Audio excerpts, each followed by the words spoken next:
Well, hello and welcome to our presentation today on what to ask on your employee engagement survey. My name is Charles Rogel. I'm the Vice President of Consulting Services here at DecisionWise and your host. Our presenter is Dave Long, Chief Operating Officer here at DecisionWise. Hello, everybody. Couple things before we begin. This webinar does qualify for 1 hour of SHRM and HRCI credit hours. So following the session, we'll send an email with the codes to all participants who meet the criteria. And if you're watching this on demand, please email us at info@decisionwise.com and we will send you those codes. This webinar, along with all of our webinars, can be viewed on demand on our website or our YouTube channel. We won't be sharing the slides from today's presentation, but you can access the content from the recording. We do want to welcome your questions and your comments. Just use the chat feature to post those questions, and we will try to respond to those during and also after the session. With that, Dave, let's get started. Okay, thank you for joining, everybody. Really what we are here to talk about, and hopefully what you've joined us for, is to talk about, have a conversation about what to ask in an employee engagement survey. And DecisionWise has quite a bit of experience with this. We have been around for 25 years, started I think more in the 360 arena, do a lot of 360-degree feedback even today. A lot of our business is one-on-one 360-degree feedback, coaching, that sort of thing. But one of the things that we've been doing for the last 20 years or so is to perform employee engagement surveys. And we've had a lot of data over the years that we've used and collected. We've tried this many different ways and through many different methods, but also asked many questions over the years on engagement surveys, and have kind of come to, through our research and through our analysis of the data, have come to what we think is a pretty a very solid methodology for measuring employee engagement and everything that is around really the employee experience. And that's what we're here to talk about today. I'm glad Charles is here with us. His team is very much on the front lines of designing surveys and designing survey items, and really helping organizations make the most out of their survey experience. So we're going to love his expertise on this call or this webinar today. The agenda for today is going to be, we'll talk first, just kind of go high level, how to approach your engagement survey. Many of you may have already run engagement or org surveys in your organizations. We would like to talk a little bit about how we think about it, the questions that we might ask as we're moving into the survey. And these are really good questions to ask before you start saying, okay, let's design a survey. We want to ask questions that will help prompt how we're going to do that. So we'll talk about that here in a second. We'll talk about key measures to include in engagement surveys, some of the major measures that you might include, but also we'll talk about some of the ancillary metrics that we've been including in engagement surveys over the last few years. In fact, part of that discussion will be, what are some of the trends that we've seen in employee experience and in these surveys, and as we worked with clients to kind of tell you kind of what are other organizations interested in, or what have they been interested over the last few years, especially as we hit the pandemic in 2020. A lot of that shifted considerably, and so today some of the things that we do with our engagement surveys is a little bit different than what we've done in the past. So we hope to be able to give you some of that information today. We'll talk about what's the difference between an engagement survey and a satisfaction survey. As I know those words are both still used, I think on balance, most people are now using the word engagement when referring to their organizational survey, but satisfaction is still a word that's used commonly, and it's still something that we believe in and something that we try to measure. Engagement anchor questions, we'll talk about how to kind of the direct measure of engagement, how to do that, how to determine engagement drivers, and how to include items on your survey that would be typical drivers of engagement so that you cover all of those bases. We'll talk about a model for that. What do we look at when we look for satisfaction elements or measures of satisfaction? We'll look at some other key metrics, and then we're going to look at common findings that we see in our engagement surveys, at least over the last few years, what we've been seeing in engagement surveys and what you could expect if you were to run a survey in your own organization. Again, my assumption is many of you have probably at some point or another been involved in an engagement survey. So we won't do too much definition of what is an engagement survey. We assume that most of you will know that information. And if you don't, you'll hopefully pick that up as we go through this. Okay. Talking about beginning with the end in mind, what are some of the questions you might ask yourself up front before you even start to design a survey? One of the key questions that you might ask yourself is, what do you plan to do with the information? And what I really mean by that is, who do you plan to have see the data? Will this be something that the HR team is mostly using? Is this something that you want executives to see? Is this information that you want to share organization-wide, or you just want managers working in this information? So it's an important question to ask yourself before you choose the questions you're going to ask. You want to ask yourself, who's going to be seeing the data? Are there action planning expectations around the data, and who would be expected to do that? Are we expecting action planning to happen kind of at the HR structural level? Do we want executives to be involved in that? And do we want managers to be involved with that? What you ask on the survey is who's going to be doing action planning on the survey will largely determine what you ask on the survey. If you're going to be having managers do significant action planning on the survey, we want to make sure that we have questions on the survey that are directed toward managers, or that they're questions at least that managers can do something about. So knowing your audience for the data is as important as anything as you're kind of determining what are you going to ask on the survey. Are there things that you would like to measure that maybe you do not want to act upon? The things that you maybe are curious about, but you don't, but we're not ready to do anything about. And if that's the case, and we'll talk more about what to do with those kinds of items that you think, well, I'm kind of curious about this, but I'm not sure if we can really actually do anything about it. We'll talk more about that as we get into this presentation. Are there any key metrics, key measures that you're wanting to obtain? And this goes beyond just we want to understand the level of engagement. Do we want to understand organizational communication or likelihood of attrition? Or do we want to understand diversity, equity, and inclusion to a greater degree in our organization? And all those things are possible with an engagement survey, but you kind of want to have an understanding of what are the things that you would like to know from the survey before you even start. And the last thing that you would want to ask yourself is, what sort of benchmark comparisons am I wanting to see? Have I done a previous survey? Do I want to have significant comparisons between this year's survey and the previous survey? Then that would determine in large part what you're going to ask on this year's survey. Or am I looking more for external benchmarks? Am I looking for comparisons within the industry or companies my size, or just want to see a global comparison between my organization and all the other organizations out there? Or is it more important that I just get really specific with my own organization and just have a very customized instrument that I can't really benchmark outside of my organization, but we'll have internal comparisons, one department against another, or one team against another? So another question you want to ask yourself before you start the process is, are benchmarks important to me? And especially, are external benchmarks important to me? Because that will in large part determine how you design your survey.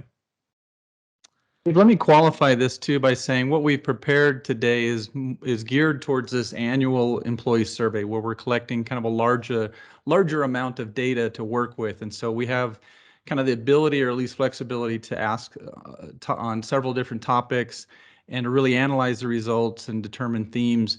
This will apply to doing, pulse surveys, other types of surveys in your organization. But for the most part, best practice is to conduct a yearly, what we call maybe an anchor survey, to really give you a broad understanding of what's going on in the organization. And then you can focus specific initiatives around pulse surveys and other things ongoing. Yeah. And that's a really good point, Charles, because another question you might ask yourself is, how frequently do you want to ask these questions? Because if you're wanting to do more of a quarterly pulse or semi-annual pulse or something like that, you might think about trimming the survey a little bit so it's not as long of a survey, and maybe just trying to collect that information over time as opposed to trying to ask it all in one survey. Most organizations that we're working with are still kind of on more of an annual model, and they'll do an annual anchor survey, as Charles referred to it. And if they're doing a pulse or they're doing several pulses, it'll be a shorter subset of questions that they're asking on a quarterly basis, and usually on things that they're working on, plus a quick measure of employee morale or employee engagement within that pulse. So they get kind of an ongoing understanding of where people sit in the organization. That actually leads right into the next slide I have, or I'm sorry, it'll be the one after this, where it'll lead into kind of what is contained in a typical anchor survey. But before we do that, I just wanted to talk about, since we're sort of in a different world now, and certainly DecisionWise has experienced a lot of change over the last few years as we've worked with clients, that the concerns have evolved over time. And in 2020, as you can imagine, we had quite a rude awakening in that every single organization that we wanted to work with after about, I don't know, March 14th of 2020 started to want to understand more about safety in their organizations, usually a topic that had been relegated mostly to manufacturing organizations or public utilities or things like that, became at the forefront of almost every organization's mind. And we started to need to have items that would address safety in a different way than we've addressed them in the past, which would be more of a health safety. My personal health is safe. Sort of questions in the survey. So we started addressing more of that in 2020, and that became at the forefront of everybody's mind. Charles, did you have something to add to that? No, I think you're right. It was funny, maybe 10 to 20% of our clients were asking questions about safety, and all of a sudden it was like 90% or more. Yeah. Yeah, I mean, it went very quickly in the direction of safety. And the other thing that happened in the summer of 2020 is that the world became more, if they weren't already aware, they became far more aware and far more concerned about diversity, equity, and inclusion issues. And that became especially probably around June of 2020. We had always, as an organization, we've always had measures for diversity, equity, and inclusion that we have encouraged most of the organizations that have run surveys with us. We've always encouraged them to include those within their survey, and most organizations have, at least on an implicit basis, included diversity, equity, and inclusion questions in their surveys. What happened in 2020 is that organizations wanted to become more explicit about specifically calling out initiatives and/or commitment to diversity, equity, and inclusion within their own organizations in their survey.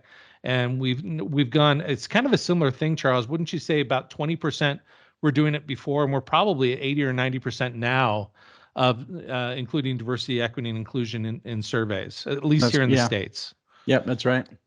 So, okay, communication became a priority because people were working remotely. People were trying to understand the level of communication people were receiving. Interestingly enough, in 2020, scores around communication really spiked. The deliberate efforts that were happening in 2020 to communicate with employees really paid off.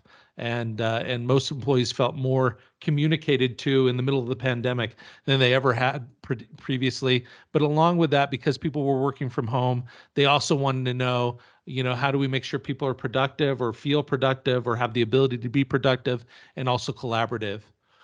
As we kind of got into more of the pandemic and people started to get used to it, we started having more different concerns. Certainly people were still concerned with safety. They're still concerned with DEI. That's still at the forefront of everybody's mind, I think. But we also had things that started to come up like work from home. What are we doing about this long term? Is this something that it's gonna come to an end when the vaccine is out? Or is this something that we want to kind of make part of our process going forward? What do we do about hybrid work arrangements, et cetera? Workload became a huge issue. We kind of came out of this period of almost a mini recession. I mean, it was a huge recession, but for a very short amount of time. And then all of a sudden, people became very busy again, and many organizations had layoffs. And so they didn't have as many people to do the same amount of work on the other end. And we had number 3 on this list was retention became a big issue because many people started to leave their organizations. We called it the Great Resignation, and something that in large part is still going on here in 2022. This idea of how do we retain our employees? DEI still front of mind.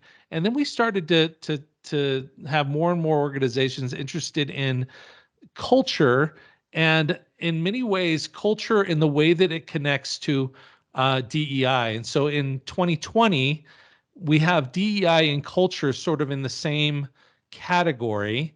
And that's kind of like I've heard many people start referring this to diversity, equity, inclusion, and belonging.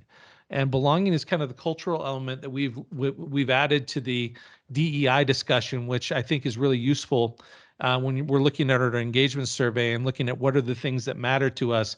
The subject of belonging, or as we call it at DecisionWise, connection, is a really important subject to understand if you're running an engagement survey. It's almost like if I understand the degree to which somebody feels like they belong in their organization, I can understand a lot about their experience just by understanding that they belong or they don't belong there.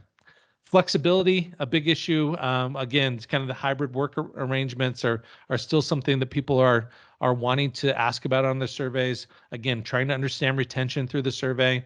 What are the key parts of our value proposition that can help attract new talent? We can understand part of that from the survey as well. And then still workload is a concern here in 2022. We would even throw in there the word stress. It's not just workload, it's people feeling stressed for other things, and not just related to the amount of work that they're expected to do.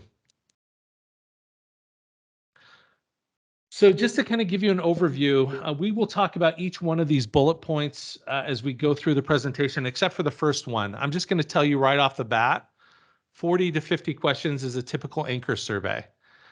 You can, in the questions that we often get about this is, well, can we ask fewer questions than that? The answer, of course, is yes. You can ask fewer questions than that. Some people will ask, can we ask more questions than that? And the answer is, of course, yes.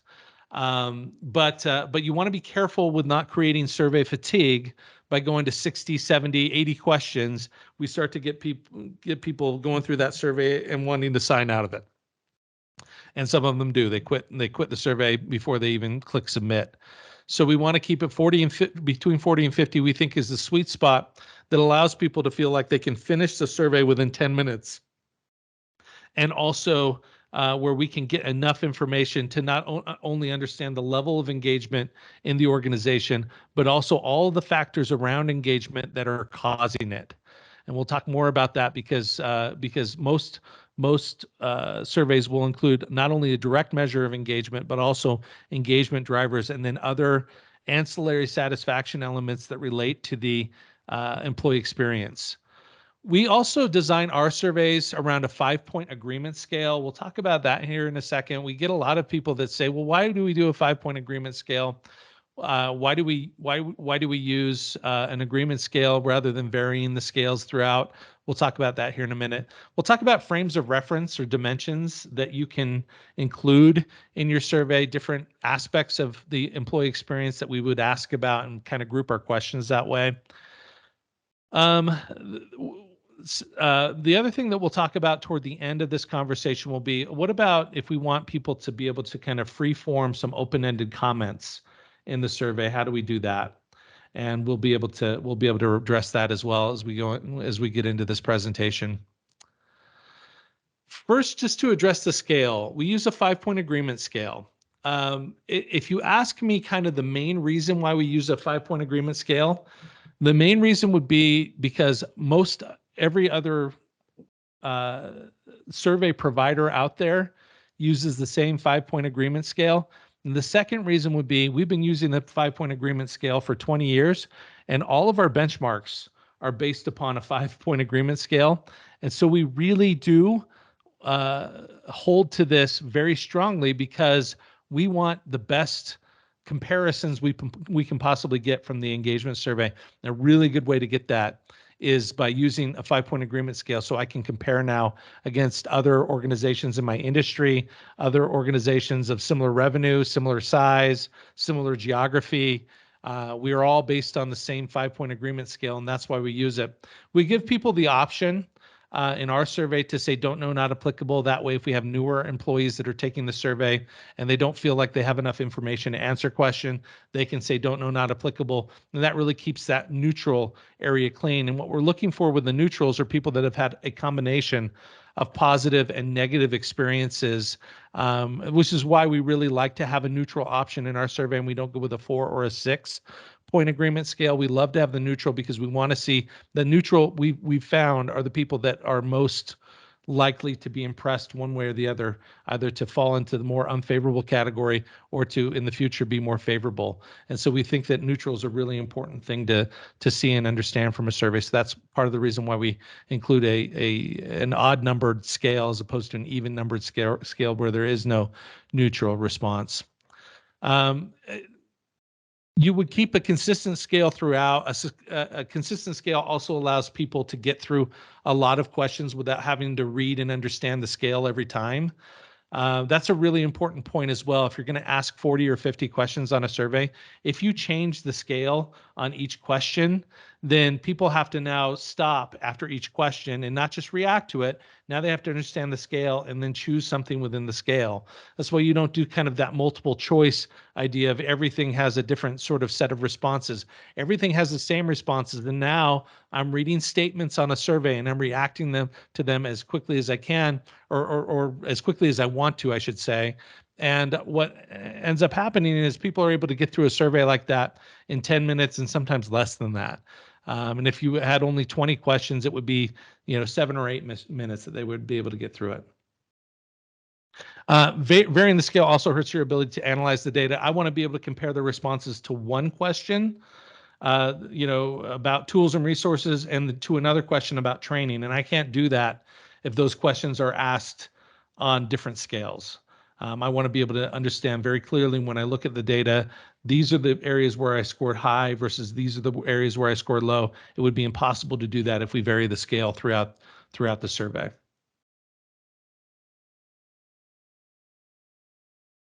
Someone asked, can you not include neutral if you do not have new employees? We have a small issue with that. If you don't have really the new employee thing was the number 6 here, don't know, not applicable, that we include on our scale. Neutral, I want to include no matter what. It's a big preference for me to be able to have neutral. And the main reason is I want to understand how much am I going to be able to change the thoughts and opinions around this subject. And a good way to understand that is to look at the size of the neutral. So I personally try to include neutral no matter what. Just this question around the Microsoft approach to measure thriving versus engagement when we get to the engagement anchor questions. Okay, that works. Okay, let's talk about frames of reference. And now we're talking about kind of as we build the survey, what are the kind of major categories? And I've seen this done a few different ways, and we do it a few different ways here at DecisionWise. One is to kind of say, here are the subjects or the themes that I want to understand from my survey.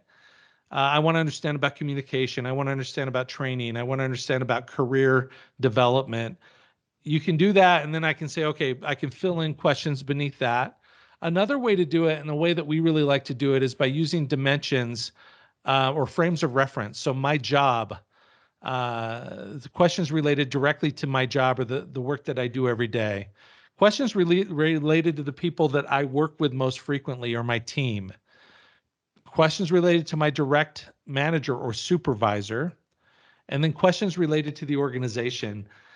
Now, we also include if you had within your area a next level supervisor that you wanted to include questions about, we do that sort of thing. Or if you wanted a separate section about senior leaders, we can do that. But essentially what we're doing is we're saying, looking at somebody and their job, and we're saying, okay, what are the frames of reference? There's one frame of reference that I just look at the things that I do every day.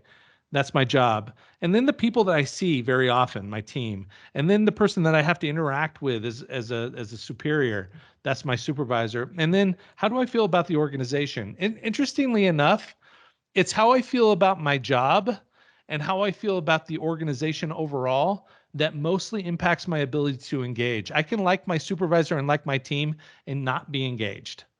But that's still but even as I say that, we still know that team and supervisor relationships are extremely important. And I would say if I don't like my team, I don't like my supervisor, I'm not going to stay in that job for very long.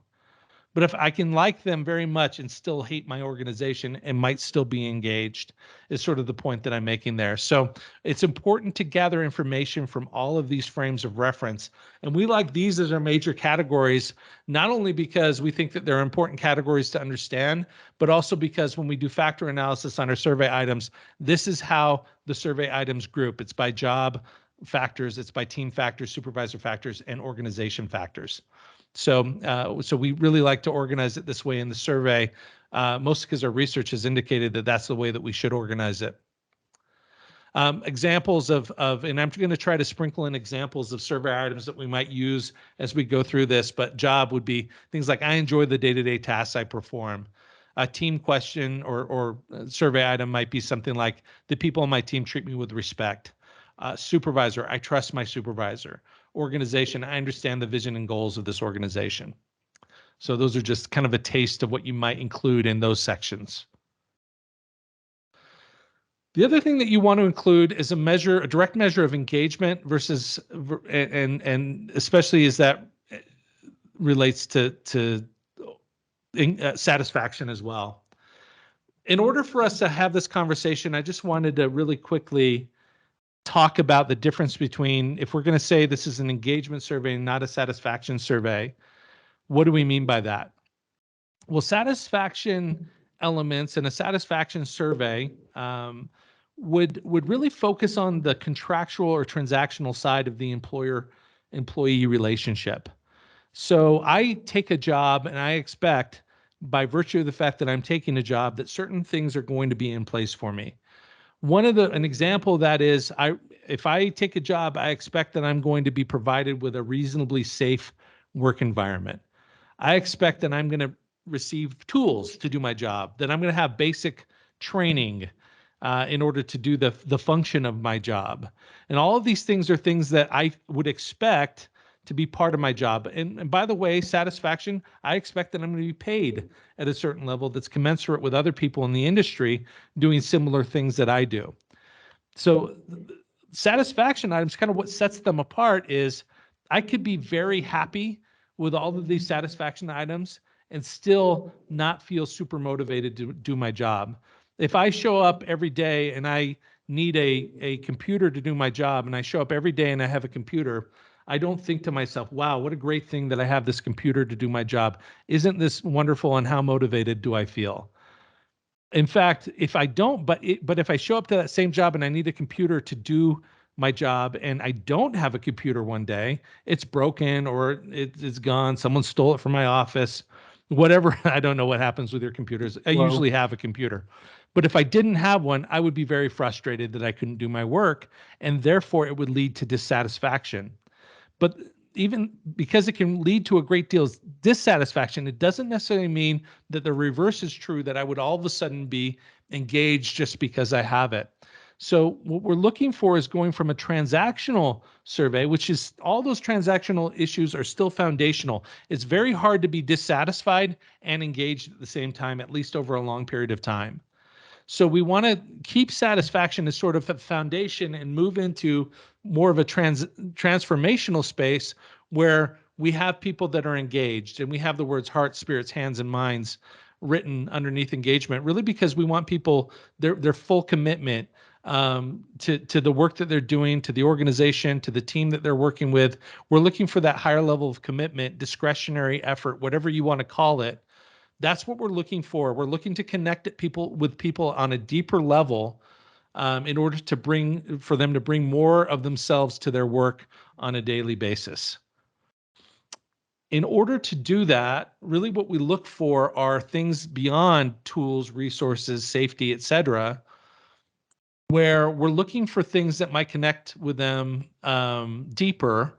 We've done some research around this in order to understand that. We've had many items, hundreds of items that we've asked over the years on engagement surveys, 150 to 200 items that we have that are fully benchmarkable for most industries in the DecisionWise benchmark. And so we had a lot of items and a lot of topics to choose from as we went through and analyzed the data.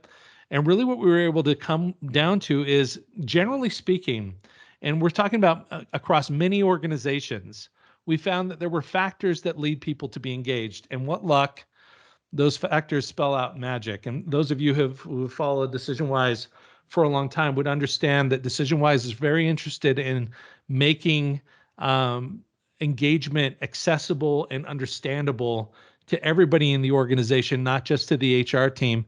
So we use a framework like Magic to try to help us understand what are the key factors that lead people to be committed at a deeper level. And as we build our survey, we not only look to build a construct in the survey that would measure directly engagement, we also look what are the things that are causing engagement. And they're these things: meaning, autonomy, growth, impact, and connection. And I'm going to get to those items as we get more into how we're building out the survey. But let's first talk about how to measure directly engagement. And we do that with what we call engagement anchor questions. Let me answer the one question. I know there's different ways people kind of define engagement and some of these topics. Microsoft recently started using the term thrive instead of engagement, or kind of going beyond engagement. And they describe it basically as to be energized and empowered to do meaningful work. And so we would say, well, that kind of fits, or is a different way of kind of describing what we're showing here, because the energized piece we say is kind of the engagement piece, when you're energized to do your work. The empowered piece would fall under this autonomy concept, where we see autonomy as a driver of engagement. When you feel empowered, you have autonomy, you tend to be more engaged. And then meaningful work, ties into the M here for meaning, where if you feel like your work is meaningful, you'll tend to be more enthused about doing your work. And another thing I'll say is, engagement really drives the performance of someone, and satisfaction is more about retention, where if those things are working, you'll tend to stay at an organization longer, but you might not be as motivated to, do your best. I honestly think a lot of these things are different versions of the same book. Yeah. Thrive, it's Microsoft calls it Thrive. Great. Thrive. It's talking about the same thing that we're talking about when we talk about engagement. Right. I think a lot of that is, well, let's pretend like there's something out there that's greater than engagement. And there may be, some level of emotional commitment that people have that is beyond just feeling engaged and happy to do their work. But we're just really talking about different versions of the same book, I think, when we're talking about the difference between thrive and engage, at least for my part. Yeah. Okay, let's talk about how to measure engagement. Go ahead, Charles. I was going to say employee experience is kind of the next level, where the employee experience is kind of the entire experience that we're measuring on the survey. Right. But we're trying to see then what is resulting. Is the experience resulting in people being more engaged? So if your entire employee experience, is it a good experience that kind of motivates you to be more engaged or allows you to be more engaged? So we would connect it that way. Right. Very good point. In fact, if you were really to classify our surveys accurately, you would really call them employee experience surveys as opposed to just engagement surveys. Contained within the employee experience survey is more of an engagement survey, but within it are many factors that influence the employee experience, and that's why we categorize between engagement and satisfaction. Satisfaction items are a huge part of the employee experience, and we don't want to demean them or say that they're not important. They are important, but what we're trying to do is we're trying to understand what is leading to that higher level of commitment within our employees that causes them to bring more of themselves and to perform at higher levels. Okay, so let's talk about how do we measure that. We do it using engagement anchor questions, and most of our surveys include about 5 questions that are measuring engagement, and they're designed to measure, and this is where I think people have a hard time as we're working with them and building the survey. They're designed to measure outcomes of engagement. And what I mean by that is they're not designed to be directly actionable. Meaning it's when we're asking these questions, we're asking for a general feeling of where they are mentally, emotionally, as opposed to asking them specifics about their work. So people are like, well, those aren't very actionable, and that's true. But what we want to do is we want to action on the rest of the survey in order to influence their level of engagement. So, our engagement anchor questions are designed to address different aspects of engagement as determined by research. So there's research out there that tells us that different aspects of engagement are the level of absorption that you feel into your work, how absorbed do I feel on a day-to-day basis, how dedicated am I to the tasks, to making sure that I can get to the end and finish a task, how much vigor do I bring. I don't love these words, and we don't use these words anymore in our surveys, but we ask questions that kind of get at these topics.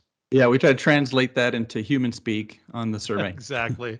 Absorption, dedication, and vigor. We don't really use those. Are the words though that were determined in through the research in this that happened in the 90s around engagement, and we still use those same concepts today because we still think that they're very accurate and very valid. And frankly, our running surveys for the last 20 years have done nothing but confirm that those are important factors of engagement. But we try to understand those things by asking, kind of as Charles put it, we put it in layman's terms. Like, for example, this is one of our major engagement anchor questions. Most days I look forward to coming to work. Now, actually, that's evolved over time because during the pandemic and even still today, much of the time we say most days I look forward to starting my work or beginning to my work. Something, yeah, exactly. So it used to be we're all going to work, but now we sometimes just stay at home and start our work. But there are other questions like overall, I love my job, or time passes quickly while I'm at work.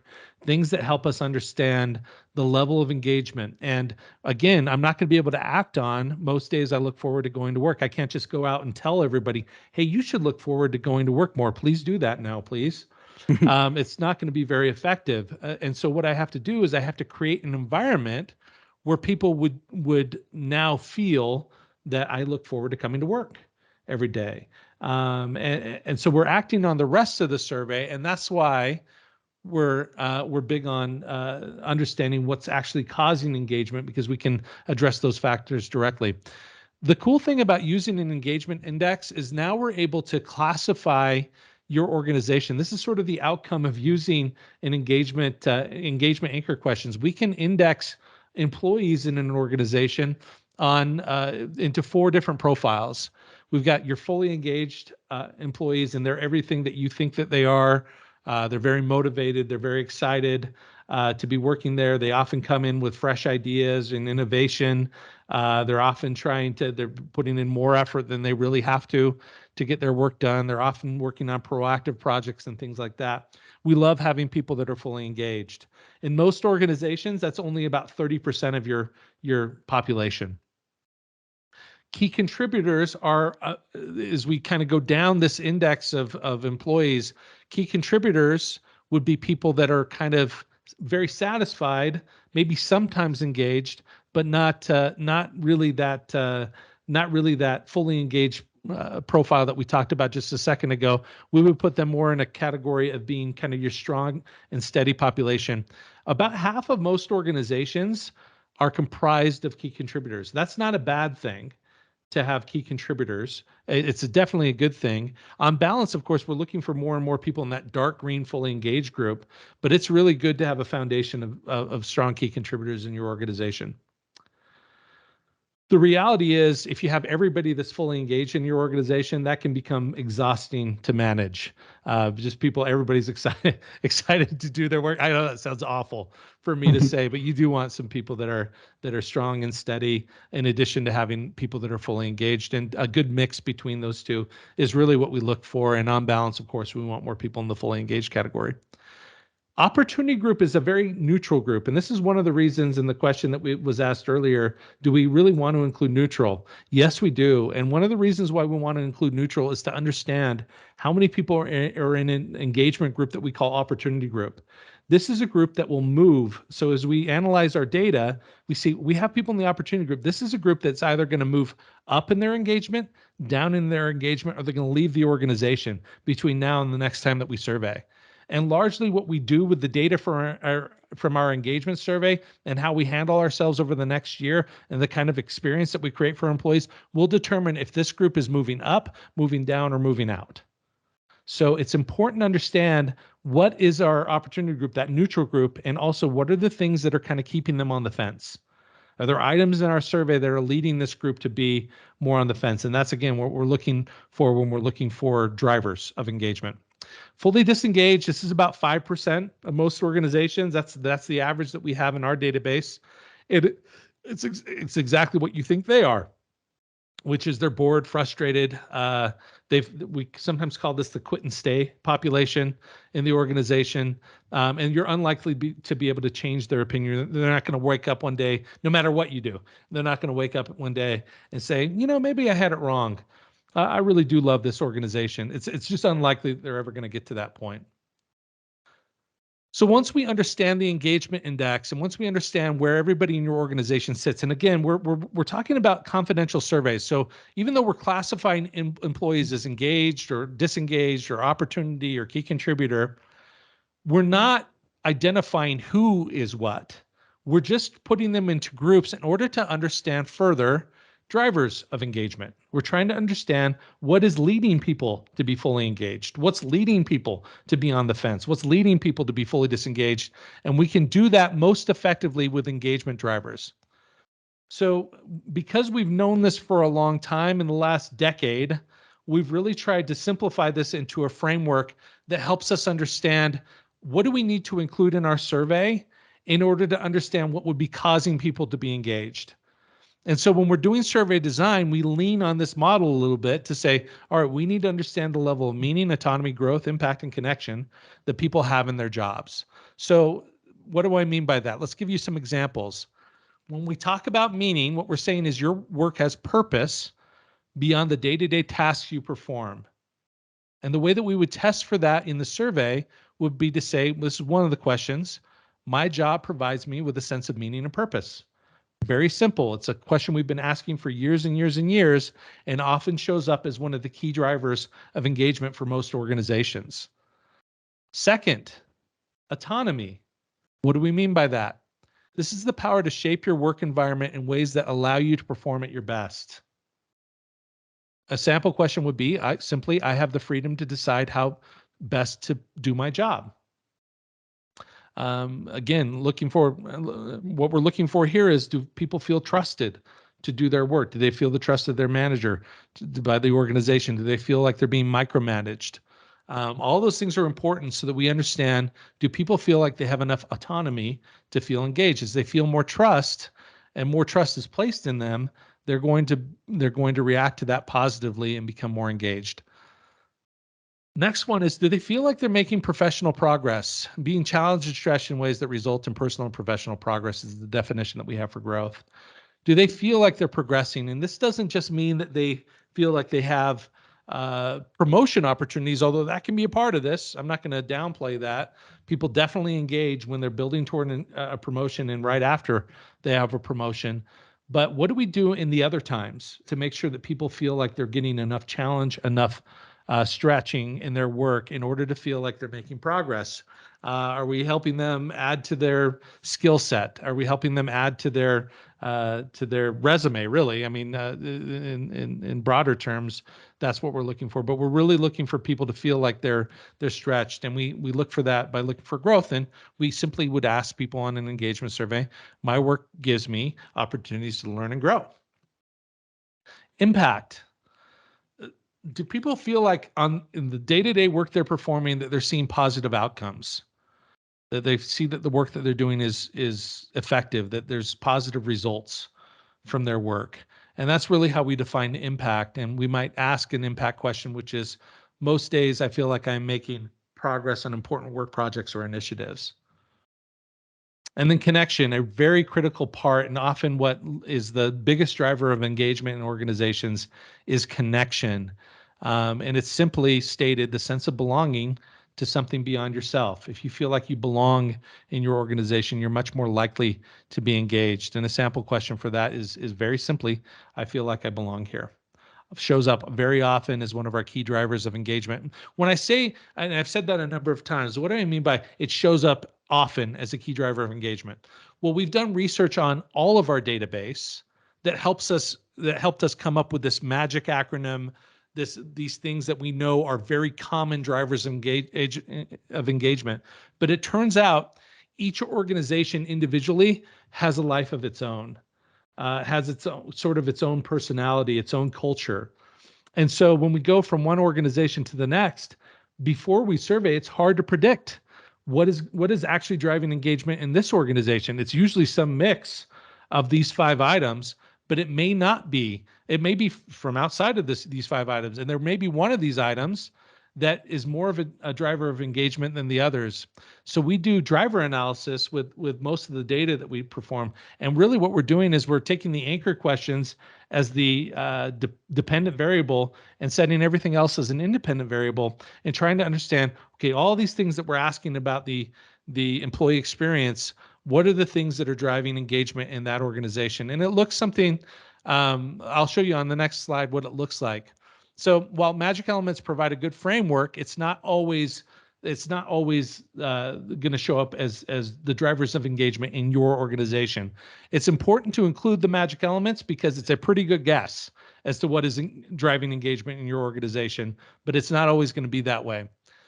So we conduct a broader survey with lots of different elements in the employee experience, and we put those all into this driver analysis. And it may include things from outside the magic framework. So let's look at what that looks like. This is what a driver analysis looks like. And this is not what we obviously run this through a statistical program like R. This is not the input output. This is just the output that we create on our end when we're presenting this information. But we're looking for what are the highest impact drivers of engagement. This is actually a real engagement driver analysis that we ran on an organization where 83% of engagement in that organization was explainable by these 4 items. And so we can see, I'm proud to work at this organization. My job provides me with a sense of meaning and purpose. That is, both of those are meaning. I feel like I belong here comes from connection. I feel challenged and stretched. That is a growth question. So it did turn out that we had 3 of our magic elements that were drivers of engagement in this organization. But again, we now can prioritize the magic framework and say, okay, we know of the magic acronym, M, G, and C are the most important things in our organization, and that's where we can place our focus in order to drive engagement the most. So, Charles, did you have anything to add? I think that's spot on. Yeah. And we do notice that some of these, like you said, the magic drivers differ by organization. So in general, magic, shows up as some of the drivers, but it is unique to each company. Right. And that's the important thing to remember when you're designing your survey. Even though you may think, oh, well, we have the magic framework, so we can make a shorter survey that's just an engagement measure plus meaning, autonomy, growth, impact, and connection. Yes, you can do that, and you would get some you'd be able to understand engagement to a large degree in your organization. But you also want to see, okay, is there anything else that's out there that would also be driving engagement or even getting in the way of satisfaction? So we include satisfaction topics in surveys. So again, kind of building the survey, we've talked about we create frames of reference and we start filling our frames of reference. And we do that by adding first anchor questions, and then we add probable drivers of engagement to that. And now we're filling in the survey even further with satisfaction topics. So what are the topics that we would want to understand? Well, do people have the resources they need to do their job? Simple question like, I have the tools and resources I need to do my job well, would be appropriate for that. Safety. Do people feel safe in their work environment? I feel safe in my work environment would be a very easy way to test that. Training. I have the training I need to do my job well. Very simple. We're getting, remember if you're writing your own survey questions, you want to be very direct about the thing that you're trying to measure and put it in the simplest terms possible. And we're not trying to measure 2 things with one question. Like saying, for example, I have the tools and training I need to do my job well would not be appropriate because people might put neutral and say, well, I have the tools, but I don't have the training, or I have the vice versa. So we want to make sure that we're separating each concept and everything that we're trying to measure. And if we want to understand training, don't try to fool people into answering a training question. Just ask directly, do they have the training they need to do their jobs? Communication.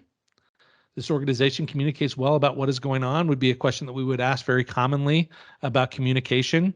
Collaboration. In this case, we're talking about a cross-function collaboration. So we work effectively across departments and functions. Stress is a big one that we've been asking about a lot more lately. It's always been kind of a part of our survey, but it's been more of an emphasis over the last 3 years. The level of stress in my job is manageable. Same with workload. The amount of work I'm expected to do is reasonable. And then pay and benefits. We're going to talk more about pay and benefits here in a minute, but if you did want to include a pay and benefit question, that would fit into the category of satisfaction.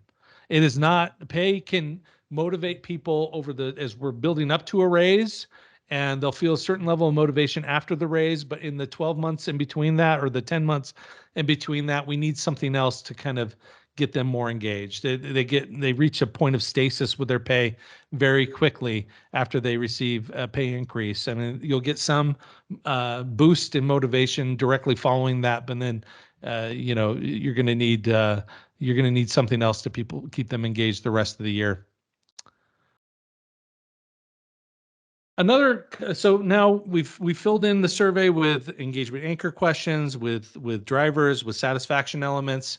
Another element that we include in our surveys would be this open-ended comment question, meaning we're asking an open-ended question to try to get people to react to it and really write as much as they can about their experience. So most engagement surveys provide this opportunity to their employees. We usually include 1 or 2 comment questions. If we include 1 comment question, it would be simply a neutrally worded item, something that says, tell me more about your experience working at this organization. And we're not assuming that it's good or that it's bad, and we're just letting them determine how they feel about their own experience. It can be a good way to understand where the sentiment goes with an open-ended question, and we certainly do measure sentiment in some of our analysis. What more commonly, I would say we use 2 comment questions at the end of the survey, and they would be 1 positively framed question and 1 more negatively framed question to understand what do they like about their job and what do they not like about working for that organization. The great thing about comments is that we have the ability to, using algorithms and computers and systems, we are able to categorize and analyze the surveys, so the responses. So we know we had 600 responses that all mention communication, and 200 responses that mention the manager, and 150 that mention pay or benefits. So we can categorize it that way. But the real value in comment questions is to be able to read them and understand them on a one-by-one basis. Sample question would be, what are the areas that need the most improvement in this organization? That's a negatively framed comment question, and you let people react. That's not specific, and sometimes people want to get very specific with this. Comment questions are the easiest way to create survey fatigue. So we usually don't like to go beyond 2. If we do, maybe we'll go to 3 or 4, but really not anywhere beyond that, because people get tired of responding to open-ended questions very quickly. We're not getting specific with this because we're trying to understand generally, where does their energy go when they want to talk about the things that aren't going well? And likewise, we want to understand, where does their energy go when they're talking about the things that are going well? And I know I've been talking very quickly. Charles, did you have anything to add to that? The comment questions also point to, sometimes low scoring questions from the other questions on the survey. So they really kind of highlight or draw attention to some of the main topics you want to focus on. Yeah, and I would say oftentimes if you read through the comments that are categorized, let's say communication is an issue in your organization, they would, you can go to all the comments that mention communication and see, are there any ideas that are out there that can prompt our action planning discussion, and it can be useful from that standpoint. So other key metrics that we might include, I'm going to go through this very quickly. Employee Net Promoter Score is something that we really love in pulses. And for them to be valuable in pulses, we would include this question also in a Net Promoter Score question in an anchor survey as well. ENPS is a good general metric to measure employee morale, or even it could serve as a proxy, a one-question proxy for an engagement anchor question. In fact, you can use it as an engagement anchor question in your survey. And it can be, if you wanted to, if you have customer NPS, your organization, you can place this on the same scale, a 10-point scale, if you would like to. And then one nice thing about NPS is that leaders and executives are familiar with the format. And the NPS question can be used, as I said, as an anchor question. So it's very simple. I would recommend this organization as a great place to work. You can also put it in the framework of customer NPS and have it say something like, on a scale of 1 to 10, how much would you recommend this organization as a great place to work? Something to that effect. So it's a great way to kind of get a one question measure. And again, this works really well in pulse surveys. We also want to understand how likely are people to leave the organization. So we include questions regarding the intent for employees to say, or to not say, to stay. So we create an index that looks a lot like the engagement index using questions that are related to attrition. And that would look like something like, I would choose to remain here, even if the job with similar pay and benefits were available elsewhere. And we would ask other questions related to that item. And then we would create an index, just like we did with the engagement index, into category of fully committed employees, content, undecided employees, and employees that are likely to leave. So attrition is another thing that you can really measure with your engagement survey. We did a webinar last month. You go to our YouTube channel to look this one up. It's something that we get into great depth. How do we include diversity, equity, inclusion in our surveys? And we went through all these constructs on that, but this is one that's a very common ad and a common analysis that we've been doing over the last 3 years. And so something that you might consider including in your survey. And what we do is we divide this into kind of their own dimensions. Diversity, equity, and inclusion, important topics related to that would be the level of voice that I feel like I have, the amount of growth opportunities I feel like I have, how much do I feel like I belong here, and how much is this organization committed to diversity, equity, and inclusion. And we look at these items and really the whole survey through demographic comparisons. So we can look at it by ethnicity or race, and we can look at it by gender. We could look at it, if you have the information, we can look at it by sexual orientation or many other different ways that you would want to look at it to make sure that we're being inclusive of everybody. And the factors that we've really found are important to that are voice, growth, belonging, and organizational commitment. So diversity, equity, and inclusion is something we definitely have been including. I'm going to skip over this part because we just have a few minutes left. We'll include this in a future webinar. Just really quickly, what to expect. Well, you can expect that there will be some areas that you do well that are commonly where you score pretty well. Questions related to the team, confidence in the future. A lot of organizations score pretty well on that. Questions related to your direct manager or your personal impact, how much you feel like you're impacting the success of the organization. And then most organizations score pretty well in the categories of tools and resources. If you're running a survey for the first time and you're thinking, what am I going to have to do as a result of the survey? Here's a pretty good summary of where to expect to struggle.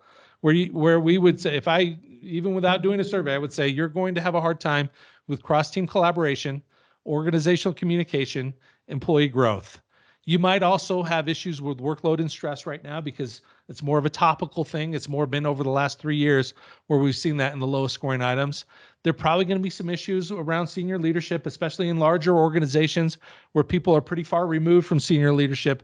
They're going to think senior leaders don't know what's going on in the organization. So you can expect to have something like that come back. And then if you choose to include questions about compensation and benefits, you are a glutton for punishment because you're also going to get very low scores on that. I can tell you that right now if you include it. And in fact, that's why we have this section about what not to ask. Don't ask anything that you don't have any intention of acting upon. We talked about that earlier, but I'd say it again. If you don't have any ability or intention to act upon something, don't put it in your survey and communicate, hey, this is something that we want your opinion on so we can do something about it. Questions related to compensation and benefits. We would encourage you, and I encourage every client I work with not to include this. Some of them still do. But the reality with compensation and benefit questions is they almost always come back as some of your lowest scoring items, and they're going to show up in every report that anybody ever sees as one of your lowest scoring items. And people are going to say, well, you didn't do anything with the survey if you don't adjust compensation. So I would say leave it out and see bullet point 1 for why you would leave it out. And then questions that ask employees to evaluate themselves. If you're asking them, how hard do you work, or how much effort do you put in, or how much do you care about clients, those are all going to come back at about 99% favorable. So anytime when you're asking employees to evaluate themselves, that's probably something to stay away from. All right, sorry, we've gone through pretty quickly here, but we're at the end. Quick summary. As you build your engagement survey, you really want to look at those major constructs that we've talked about. Anchor questions, drivers of engagement. We want to include enough satisfaction elements to understand satisfaction in the organization. And it's also great once you've kind of created that core survey to say, what are the other metrics that we want? Do we want NPS? Do we want to understand attrition? Do we want to understand diversity, equity, and inclusion to a greater degree? And then you can build your survey from there. Try not to go more than 40 or 50 questions on your survey. But we're always here, by the way, as DecisionWise. This is what we do. We'd love to work with anybody in creating a survey and actually running a survey and getting the most out of that survey. But this is the methodology we use and that we've really espoused over the years. Excellent. Thanks, Dave. And thanks everyone for joining. Again, this session has been recorded. We'll have it on our website and our YouTube channel. You'll be able to access it there. And it's also eligible for Sherman HRCI credits. So we will be sending out that to our attendees, and email us at info@decisionwise.com if you do have any questions. Thanks, everyone. Thanks, Dave. Thanks, everybody. Bye.